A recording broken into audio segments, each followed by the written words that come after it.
కేవలం 7,999K up to 10 kgs వరకు బరువు తగ్గి అధిక బరువు నుంచి వచ్చే ప్రధాన సమస్యలను దూరం చేసుకోండి.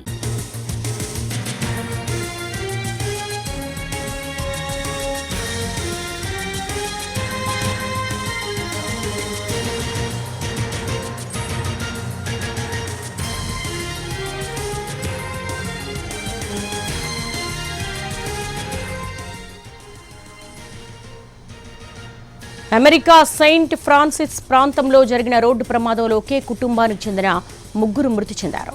మరిద్దరు తీవ్రంగా గాయపడ్డారు. వీళ్లంతా హైదరాబాద్ సైదాబాద్ వాసులుగా గుర్తించారు. మొత్తం 5 కుటుంబ సభ్యులు ప్రయాణిస్తుండగా ఈ ప్రమాదం జరిగింది.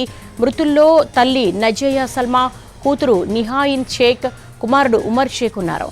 భర్త షేక్ అబ్దుల్ నవీద్, 5 ఏళ్ల చిన్న కుమార్తె ఖదీజా తీవ్ర గాయాలతో ఆసుపత్రిలో చికిత్స పొందుతున్నారు. ప్రస్తుతం వీళ్ళిద్దరి పరిస్థితి విషమంగా ఉన్నట్టుగా సమాచారం.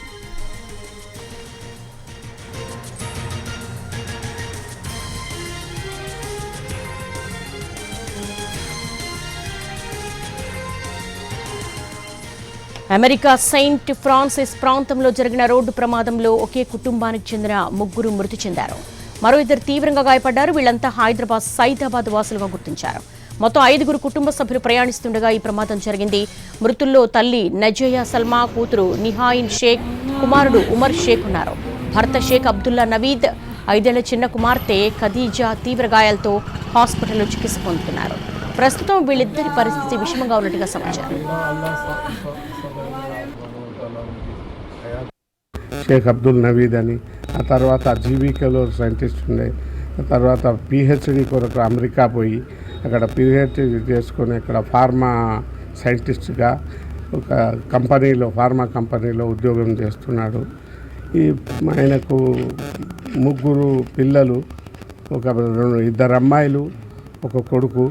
తర్వాత ఆయన భార్య కూడా Nazia Salma, MSc gold medalist Warangal. అయితే నిన్న ఉదయం పూట 11 గంటల ఆ ప్రాంతాన వాళ్ళు కాలిఫోర్నియా శాన్ ఫ్రాన్సిస్కో నుంచి సాల్ట్ సిటీకి ఏదో చూద్దామని వెళ్తుండగా మధ్యలో పెద్ద యాక్సిడెంట్ అయిపోయింది. 2 కార్లు ఢీ కొట్టుకున్నాయి. అందులో నా కోడలు నాజియా సల్మా చనిపోయినది. షేక్ అబ్దుల్ నవీద్ అని, ఆ తర్వాత జీవీకేలో సైంటిస్ట్ ఉండే, ఆ తర్వాత పిహెచ్డి కొరకు అమెరికా పోయి అక్కడ పిహెచ్డి చేసుకొని అక్కడ ఫార్మా సైంటిస్ట్గా ఒక కంపెనీలో ఫార్మా కంపెనీలో ఉద్యోగం చేస్తున్నాడు. ఆయనకు